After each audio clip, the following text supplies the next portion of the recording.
In this short tutorial, I'll show you how to add a floating button on your Samsung phone.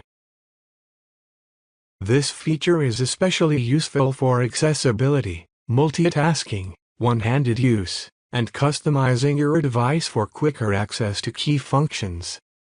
Here's how to do it. Open your phone settings. Scroll down and tap on Accessibility.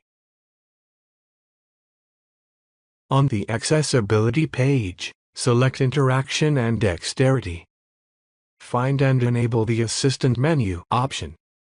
Once enabled, a floating button will appear on your screen.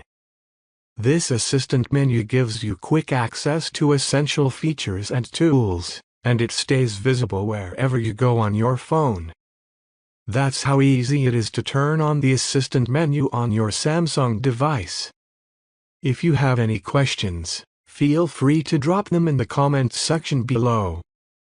Don't forget to like, share, and subscribe for more helpful tutorials like this one.